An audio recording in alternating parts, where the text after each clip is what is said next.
Do you ever look at your bank account and just feel tired? Not panicked necessarily, not even surprised, just exhausted. Like no matter how hard you try, the numbers never move in the direction you want.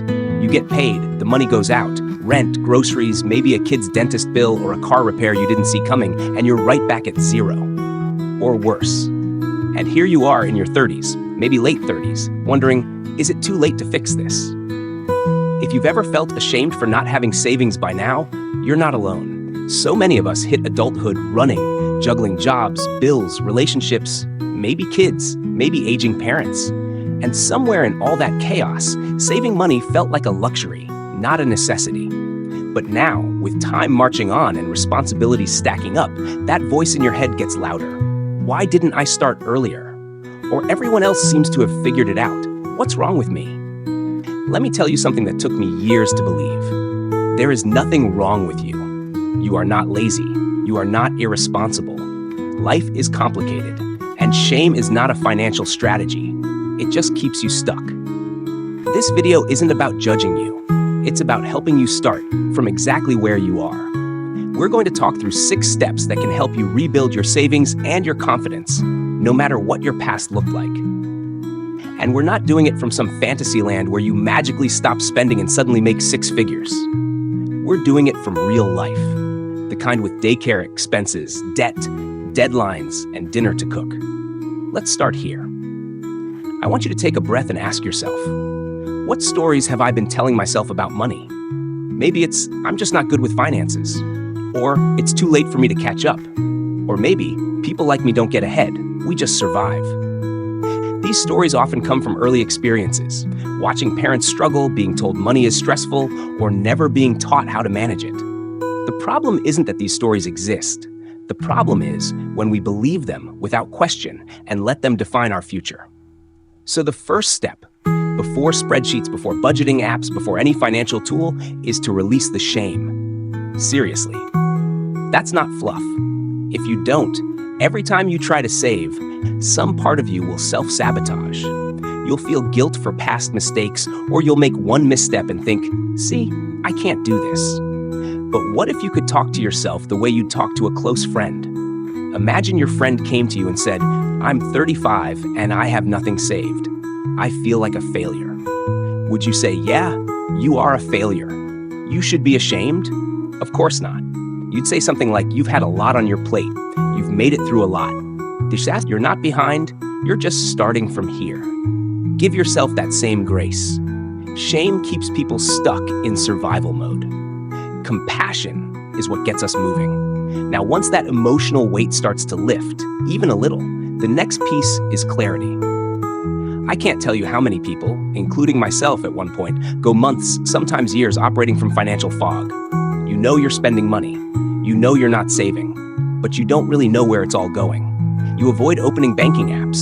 You dodge the credit card statements. You tell yourself you'll look later, but later always gets postponed. And I get it. Looking at the numbers can be scary. But here's the truth. The anxiety of not knowing is almost always worse than the reality. One of the kindest things you can do for yourself is just to sit down, maybe with a cup of tea or some music playing, and look. Not to punish yourself, not to shame yourself, just to see. Open your accounts. Look at your spending from the last month or two. Where is it going? Not with judgment, just curiosity. For me, that moment was humbling. I realized I was spending small amounts so frequently, takeout here, subscriptions I forgot about there, that it was quietly eating up hundreds of dollars I didn't even notice. But seeing it helped me take ownership, and that felt powerful, not shameful. Because once you see clearly, you can start making small, doable shifts. Which brings me to the third thing I want to talk about today, redefining what it means to save. A lot of people assume saving means putting away hundreds each month, and if they can't do that, they don't bother. But saving is not all or nothing. In fact, thinking it has to be big or don't bother is one of the biggest myths that keeps people stuck. When I started over in my 30s, I had $42 in savings and almost $2,000 in credit card debt. And I thought, what's the point? But then I heard someone say, every dollar you save is a vote for the future you want. That changed something for me. because I could cast small votes every week. I started with $10 a week, sometimes $5, and I automated it so it went straight into a savings account before I even saw it. It was small, yes, but it was consistent. And more importantly, it reminded me I am capable of change. What most people don't realize is that savings isn't just money, it's momentum. And the sooner you build that sense of forward motion, even in tiny amounts, the more confidence you build. It's not about the number, it's about the habit, the identity. You stop saying I'm bad with money and start saying I'm someone who saves, even just a little. That mindset shift is huge. So if you're sitting there feeling like you failed because you don't have a savings account, or your emergency fund is non-existent, or you're living paycheck to paycheck well into adulthood, I want you to hear this clearly. You are not broken. You are not behind. You are becoming.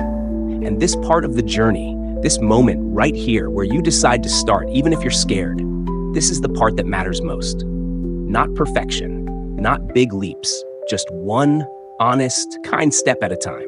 Let's keep walking. One thing I've learned, and maybe you've seen it too, is that when we try to overhaul our lives overnight, we almost always burn out, especially when it comes to money. You tell yourself, I'm cutting out all spending. No more takeout, no more coffee, no fun until I have $10,000 saved. And that lasts maybe a week, two, if you're extra disciplined. But then life happens. You have a rough day, you get overwhelmed, you swipe the card, and suddenly it feels like you've failed again. That inner critic comes roaring back. See, you'll never get it together. And that voice is the real problem. Not the takeout, not the coffee, not the temporary slip.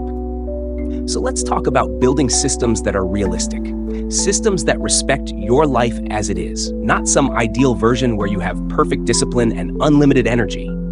If you want to rebuild savings in your 30s, especially if you've got a family, a demanding job, or both, you need money habits that work with your reality, not against it. Let's start with a simple one: automation. Automation is your best friend because it takes willpower out of the equation. Willpower is great in theory, but it's also unreliable, especially when you're stressed, tired, or overwhelmed, which, let's be honest, is a lot of the time in adult life. So if you've figured out that you can spare even $20 per paycheck, don't rely on memory or discipline to move it. Set up an automatic transfer the day after payday. Let it disappear into a separate savings account you don't touch. Ideally, one that's not connected to your checking account, something that takes a little effort to access. I call it making it annoying to spend. The harder it is to get to that money, the more likely it is to stay put. And if $20 feels too much right now, start with $5. I'm serious. The amount doesn't matter as much as the habit. Start small, but start consistently. When I began this, I remember checking the account after a few months and seeing $145. It wasn't life-changing money, but I teared up. Because for the first time in years, I had something put away. Something that hadn't been eaten up by groceries or gas or bills. It felt like proof that I could do this. And that feeling, it's what keeps you going. Another tool that helped me rebuild, and might help you too, is what I call the pause habit. Here's how it works. Anytime you're about to make a non-essential purchase, something outside your normal bills or groceries, you pause, just for a moment. Not to guilt yourself, not to talk yourself out of it, but to ask, is this purchase moving me toward the life I want or away from it? There's no right or wrong answer. Sometimes the answer is yes, absolutely. A dinner out with your partner to reconnect? That's valuable. A new pair of shoes you've needed for months? Go for it. But a third random Amazon order at midnight because you're stressed and scrolling? Maybe not. The pause is where power lives. It brings you back to yourself. It reminds you, you're in charge. You're not just reacting, you're choosing. And that's what so much of rebuilding, whether it's your finances, your health, your confidence, really comes down to. Not huge, dramatic gestures, just small, conscious choices made again and again. Now, I want to take a minute here to speak to a very real emotion that can come up during all of this, and that's grief. Yeah, I said it. Grief. See, when you're in your 30s or even 40s, trying to rebuild your savings from scratch, it's not just about the money. It's also about the emotional weight of what you think you've lost. Time, opportunities, maybe the version of life you thought you'd have by now. Maybe you imagined owning a home by this point. Maybe you thought you'd be debt-free. Maybe you thought you'd be saving for your kids' college, not just trying to keep the lights on. It's okay to grieve that. It doesn't mean you're giving up. It means you're human. I remember standing in a checkout line once, groceries in hand, silently praying my debit card wouldn't decline. I had a toddler at the time, and I remember thinking, I'm supposed to be providing. I'm supposed to have it together. That moment hurt, but it also became a turning point, because grief, when you honor it, can become fuel. It can become the reason you start treating yourself differently, with more compassion, more purpose, and more strength than you knew you had. And here's another truth you might need to hear right now. Rebuilding your savings isn't just about creating security for the future. It's about building trust with yourself again. You know what I mean? When money has always been tight, or when you've made choices you regret, like going into debt, ignoring savings, or bailing yourself out with credit cards, it's easy to stop trusting yourself. You start to believe, I always mess this up. But every time you make a small choice, setting up that auto transfer, pausing before you buy, even just checking your account without panicking, you're proving to yourself, I can be someone who handles money differently. I can show up for myself. And that shift, that's everything. Because no amount of money in the world will feel secure if you still believe deep down that you can't handle it, or that you'll always ruin it. You're not the same person you were 5 years ago. You're learning, growing, evolving. And every step you take now is laying the foundation for the future you actually want. One that's not built on shame or fear, but on steady, real progress. So if today, all you can manage is to check your bank balance without wincing, or to cancel one $12 subscription you forgot you had, or to move $10 to savings, that's enough, really. That's not just something, it's everything. You're proving to yourself, I am worth rebuilding for. Let's keep going. You've already started. There's something kind of magical that happens when you start showing up for yourself, even in small ways. You stop waiting for the perfect time. You stop waiting for a huge raise or a clean slate or some version of your life that's finally stable. Instead, you realize you can start with what you have, from where you are, right now. And it doesn't have to be dramatic. Most of the time, it's not. It's the quiet shift from panic to presence, from saying, I'll never get ahead, to saying, I'm figuring it out. That one line, I'm figuring it out, can carry you through a lot. Now, let's talk about one more thing that can change the game when you're rebuilding savings in your 30s or 40s. Community. Support. People. Because here's the truth, no one says out loud. Money shame thrives in silence. The less we talk about it, the heavier it gets. The more alone we feel. You'd be surprised how many people you know, coworkers, friends, even family, are carrying the same worries you are, afraid they've fallen behind, unsure how to get out. Just trying.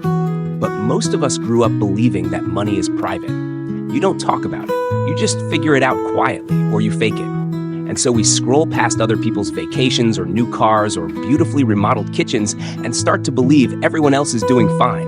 I'm the only one struggling. That illusion keeps people stuck for years. So if there's one thing I can offer you today, beyond practical advice, it's this. You are not alone in this, not even close. And sometimes the most healing thing you can do is have one honest conversation with a partner, a close friend, a therapist, a financial coach, someone who can remind you that you're not failing, you're in process. I remember when I finally opened up to someone about my finances, I was scared they'd judge me. Instead, they said, me too. Just those two words cracked something open. Because suddenly, I didn't feel like I had to carry the whole thing alone. And when you don't feel alone, you can breathe. And when you can breathe, you can think more clearly. You can plan. So maybe that's part of your next step. Not just saving money, but finding a safe space to talk about it. Even if it's just in the comments below this video. This is a judgment-free zone, a place to be honest. We're all figuring it out here. You might be thinking, okay, I get it. Be kind to myself. Start small. Create better habits. Talk about it. But then there's that lingering voice. Is it even worth it? Will this really change anything? And to that, I want to say, yes. Yes, it is worth it. Because Here's the thing no financial expert can tell you, because it's not just about math, it's about identity. Every time you take a small action, tracking your spending, saying no to a purchase you don't need, saving $5, you're not just changing your finances, you're changing the way you see yourself. You're going from someone who feels stuck, behind, ashamed, to someone who is taking ownership day by day. That shift, that's powerful. And the ripple effect is real. Maybe you start with $10 a week in savings. Then you get more confident. You cancel a couple subscriptions. You move that extra $30 to savings instead of spending it without thinking. You start checking your accounts more often. You talk to a friend about how they manage money. You tweak your grocery budget. You set a tiny goal, like saving $300 in 3 months, and you actually hit it. And suddenly, something inside you clicks. I'm not stuck anymore. You're building something, not just financially, but emotionally. You're building resilience. And that's something no one can take from you. I want to leave you with this. You don't need to be perfect to make progress. You don't need to be rich to be smart with money. And you don't need to have it all figured out to start moving forward. Where you are today is not a reflection of your worth. It's just a snapshot, a moment in time. You can rewrite your story, starting with one honest, gentle decision at a time. So if you're in your 30s or 40s, or honestly any age, and you're looking at your bank account wondering, why didn't I start earlier? Stop. Start now, because now is the only moment you've ever truly had. And your future self, the one who feels secure, grounded, proud of how far they've come, they're not judging you. They're cheering you on. Every step you take today is a gift to them. You're not broken. You're not behind. You're rebuilding, and that's brave as hell. If this resonated with you, I'd love to hear your story in the comments. What's one step you've taken or want to take to move forward? Share it. You never know who you might inspire. And if this felt helpful, like and subscribe for more content like this. I'm here for the real conversations, the kind that make life just a little bit lighter, one honest moment at a time. Take care of yourself. You're doing better than you think. And remember, your story isn't stuck. You're just getting started.